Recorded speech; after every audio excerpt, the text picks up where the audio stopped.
বন্ধুরা, এই মুহূর্তে আমি এখন আছি মাইকেল নগর, যেটা মধ্যম গ্রাম।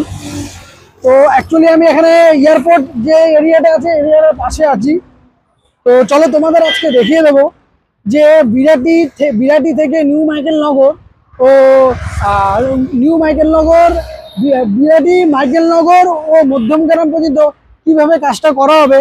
আর এটার নতুন করে টেন্ডার মানে নিলাম হয়েছিল, সেই টেন্ডারে কারা ডাক পেয়েছে, কত টাকা মেট্রো রেলের লাভ হয়েছে আর কতটা প্রফিট হয়েছে, সবটা পুরোটাই জানাবো এই ভিডিওতে। তো চলো তোমরা দেখতে থাকো। আমি টুইস্ট ব্রো ব্লগ, আমি প্রশান্ত, আর তোমরা দেখছো টুইস্ট ব্রো ব্লগ। চলো তোমাদের পুরোটাই আজকে দেখিয়ে দিই যে এখানে কতটা কাজ হয়েছে, পুরো ডিটেলস তোমাদের আজকে জানাবো। তো বন্ধুরা, গত মঙ্গলবার কিন্তু এই বিরাটি বিমানবন্দর থেকে বিরাটি পর্যন্ত যেই কাজটা হবে সেই কন্ট্রাক্টের একটা কিন্তু বিড অ্যানাউন্সমেন্ট করেছিল আরবিএনএল। আর সেখানে কিন্তু খুব কম মার্জিনে এই বিডটা জিতেছে আইটিডি সিইএম। তো বন্ধুরা, আপনাদেরকে জানিয়ে কি, গত মঙ্গলবার এই মেট্রো লাইন 4 ও ইয়েলো লাইনে, যেটা বিমানবন্দর থেকে বিরাটি পর্যন্ত 6.87 কিলোমিটার ভূগর্ভস্থ সম্প্রসারণে সিভিল নির্মাণ মানে সিভিল নির্মাণে যেই কন্ট্রাক্টটা, সেটা কিন্তু জিতে নিয়েছে আইটিডি সিমেন্টেশন। আর উনি হচ্ছে সবচেয়ে কম বিড ঘোষণা করা একটা কোম্পানি, যে খুব কম মার্জিনে এই বিডটাকে জিতে নিয়েছে। তো ডিসপ্লেতে দেখতে পাচ্ছেন যে কে কে কে কত বিড করেছিল, পুরো ডিটেলসটা দেওয়া রয়েছে। তো বন্ধুরা, আপনাদের আরও জানিয়ে রাখি, এই চুক্তিটি মেট্রো ইয়েলো লাইনের উত্তর পূর্ব কলকাতার বারাসাত পর্যন্ত 11.26 কিলোমিটার সম্প্রসারণের একটা অংশ। এর পরিধির মধ্যে রয়েছে 3.59 কিলোমিটার মেট্রো টানেল নির্মাণ। আর বিরাটিতে একটি ভূগর্ভস্থ মেট্রো স্টেশন ও ভবন হবে, যেটা কিন্তু পুরোটাই কাট অ্যান্ড কাভার মেথড পদ্ধতি ইউজ করে করা হবে। এছাড়া মাইকেলনগর স্টেশনের জন্য পাতাল রেলের একটি টানেলিংয়ের কাজ কিন্তু এর মধ্যে ইনক্লুড। কলকাতা বিমানবন্দরের সীমানা প্রাচীর বরাবর মেট্রো টানেলটি আরসিসি বক্স পুশিং পদ্ধতিতে নির্মিত করা হবে। এর আগে আমি বলেছিলাম যে যে শুধু কাট অ্যান্ড কাভার পদ্ধতিতে বিরাটি স্টেশনটা তৈরি করা হবে, এরপরে যে মাইকেল নগরের কাজটা করা হবে সেটা কিন্তু বক্স পুশিং মেথডে করা হবে। এখানে টিবিএম ইউজ করা হবে না, যেহেতু এটা এয়ারপোর্টের একদম গায়ে লাগোয়া। তো এই কারণে টিবিএম এখানে ইউজ করা হবে না। তো যাই বন্ধুরা, এই বিরাটি স্টেশনটা কাট অ্যান্ড কাভার পদ্ধতিতে ব্যবহার করে নির্মিত হবে। মেট্রো রেলওয়ে কলকাতা 2024 সালের আগস্ট মাসে 1330 কোটি টাকার টেন্ডার প্রকাশিত করেছিল। সেটাই আজকে গত মঙ্গলবার এর ফাইনালি বিড অ্যানাউন্সমেন্ট হলো, আর সেখানে কিন্তু খুব কম মার্জিনে এরা জিতে নিয়েছে। তো বন্ধুরা, এছাড়াও আর একটা কথা জানিয়ে রাখি যে এইখানে কিন্তু নতুন করে কোনো কাজই মানে সেমন একটা হয়নি, মানে এখানে শুধু রিইনফোর্সমেন্টের কাজগুলোই চলছে এখনো পর্যন্ত। তো আগে গিয়ে দেখতে পারবো এখানে কতটা কাজ হয়েছে। যতটা দেখলাম মাইকেল নগরের ওই জায়গাটা থেকে, ওখানে শুধু রিইনফোর্সমেন্টের কাজটাই হয়েছে। তো চলো আগে গিয়ে দেখা যাক আরো কি কি কাজ হচ্ছে। তো বন্ধুরা, এইবার মনে হচ্ছে কাজে গতি অনেকটাই আসবে, কারণ এটা কিন্তু 910 দিনের একটি প্রজেক্ট। আর আপনাদেরকে জানিয়ে রাখি, এই যে কন্ট্রাক্টটা দেওয়া হয়েছে, এই কন্ট্রাক্টটা দেখুন ডিসপ্লেতে কিন্তু আমি শো করছি, এখানে কারা কারা পার্টিসিপেট করেছিল তাদের নামগুলো আমি একবার বলে দিই। আইটিডি সিমেন্টেশন, যে জিতেছে সবচেয়ে কম 1097 কোটি টাকা দিয়ে এই টেন্ডারটা পেয়েছে। তারপরে ছিল সেকেন্ডে সিগাল ইন্ডিয়া, যারা 1193 কোটি।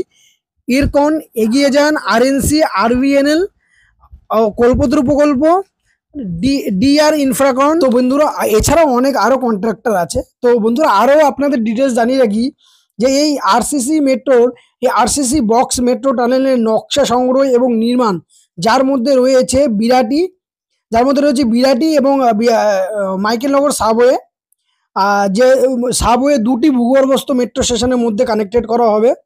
আর এটিকে কিন্তু কাট অ্যান্ড কাভার পদ্ধতি ইউজ করা হবে। তো বন্ধুরা, যার মধ্যে রয়েছে fire extension, water supply, sanitary installation, exit gate. তো আরও অনেক পরিষেবা রয়েছে, যেগুলো আপনারা আমি আপনাদেরকে একটা ডিসক্রিপশনে দিয়ে দেবো ডিটেলস, আপনারা গিয়ে চেক আউট করতে পারবেন। তো বন্ধুরা, এর পাশাপাশি আপনাদেরকে জানিয়ে রাখি যে আমার মনে হয় এই টেন্ডারটা ঘোষণা হওয়ার পরে কিন্তু এখানে কাজ আরো দ্রুত গতি পাবে, সেটা আগামী দিনে আমি আপনাদেরকে আপডেট দেবো। তো আপনারা প্লিজ আমার চ্যানেলটাকে সাবস্ক্রাইব করে রাখবেন ও পাশে থাকা বেল আইকনটি প্রেস করে রাখবেন এরকম নতুন নতুন আপডেট পাওয়ার জন্য। তো যাই হোক বন্ধুরা, আপনাদেরকে আরো জানিয়ে রাখি এখানে যেসব পরিষেবাগুলো দেওয়া হবে, মানে অ্যাকচুয়ালি এই কন্ট্রাক্টে যেইগুলো উল্লেখিত করা আছে তার মধ্যে কিছু কিছু হলো যেগুলো হচ্ছে টিভিএস পরিষেবা, তারপরে 750 ভোল্টেজ ডিসি ট্র্যাকশন সিস্টেম, সেগুলো বিদ্যুৎ সরবরাহ, এইসব তো রয়েছে। তারপরে যে অ্যালুমিনিয়ামের যে রেল ট্র্যাক রয়েছে এর মধ্যে। এছাড়া রয়েছে বন্ধুরা 6.25 কিলোমিটার থেকে 9.80 কিলোমিটার পর্যন্ত নোয়াপাড়া থেকে বিমানবন্দর হয়ে বারাসাত পর্যন্ত মেট্রো রেল সম্প্রসারের সাথে সম্পর্কিত সমস্ত আনুষঙ্গিক কাজও কিন্তু এর মধ্যে ইনক্লুড রয়েছে। তো দেখা যাক আগামী দিনে এটা কিভাবে এক্সিকিউট করে তারা আইটিডিটা, কারণ আইটিটা খুব খুব কম মার্জিনে কিন্তু এই বিটটা তারা উইন করেছে। তো এনিওয়ে গাইস, তো গাইস এই কন্ট্রাক্টে সরাসরি কিন্তু প্রফিট হয়েছে আরভিএনএল এর, কারণ তারা বিড যে অ্যামাউন্টটা রেখেছিল সেটা ছিল 1330 কোটি টাকার, আর যে অ্যামাউন্টটা তাদেরকে দিতে হবে আইটিডি সিএমকে সেটা হলো 1097 কোটি টাকা। তো মিনিমাম 300 কোটি টাকার কাছাকাছি কিন্তু তাদের লাভ হয়েছে, মানে 17% লাভ কিন্তু তারা অলরেডি এখনই করে ফেলেছে। তো এনিওয়ে গাইস, আগামী মাসগুলোতে দেখা যাক যে কত তাড়াতাড়ি এই কাজটা করা হয় আর এটা কবে অফিসিয়ালি তাদেরকে হ্যান্ডেড ওভার করা হয়। তো এছাড়া বন্ধুরা মজার বিষয় হলো এই চুক্তির যে আওতায় 3.59 কিলোমিটার টানেলের মধ্যে সমস্ত সিস্টেমের কাজ অন্তর্ভুক্ত রয়েছে, যেমন ট্র্যাক, টানেল ভেন্টিলেশন, তারপরে তারপর রয়েছে আপনাদের থার্ড লাইন ইনস্টলেশনের কাজ। সাধারণত এগুলি একটি পৃথক প্যাকেজের অংশ যেটা এখনো পর্যন্ত ক্লিয়ার না। তো এনিওয়ে গাইস, পূর্বে যেমনটি বলা হয়েছিল এটি একটি কন্ট্রাক্ট যেটা 2022 সালে কিন্তু একবার এটাকে প্রপোজ করা হয়েছিল, যেটা পেয়েছিল সেনবো ইঞ্জিনিয়ারিং এবং এই বিভাগে দুটি ভূগর্ভস্থ সিভিলের প্যাকেজের জন্য সর্বনিম্ন করদাতা হিসাবে কিন্তু সেনবো ইঞ্জিনিয়ারিং ছিল। পরে এটাকে নতুন করে বিট করা হয়েছে আর সেখানে কিন্তু এই বিটটা উইন করেছে আইটিডি সিমেন্টেশন। তো যাই হোক বন্ধুরা, আপনাদেরকে আজকের, তো যাই হোক বন্ধুরা, এই তো রইল আজকের মেট্রো আপডেট, যেটা ইউলো লাইন মেট্রো লাইন 4। আর দেখতে পাচ্ছেন এরোপ্লেনটা কিন্তু এখন কি হবে, এরোপ্লেনটা এখন ল্যান্ডিং করবে। আর এখন এরোপ্লেনের কথা শুনলে একটু ভয় লাগে, কারণ আমাদের বাদে যে ঘটনাটা হয়েছে। তো যাই হোক বন্ধুরা, এই তো রইল আজকের মেট্রোর আপডেট। যদি ভালো লেগে থাকে প্লিজ লাইক করবেন, কমেন্ট করে জানাবেন। যদি কোনো ভুল ত্রুটি হয়ে থাকে প্লিজ আমাকে শুধরে দেবেন, আমি চেষ্টা করব যাতে আগামীতে এই ভুলগুলোকে ফিক্স করা যায়। তো যাই হোক বন্ধুরা, আজকে ভিডিওটা তাহলে আমি এখানেই রাখছি, কালকে দেখা হবে নতুন আরেকটি ভিডিও আপডেট নিয়ে।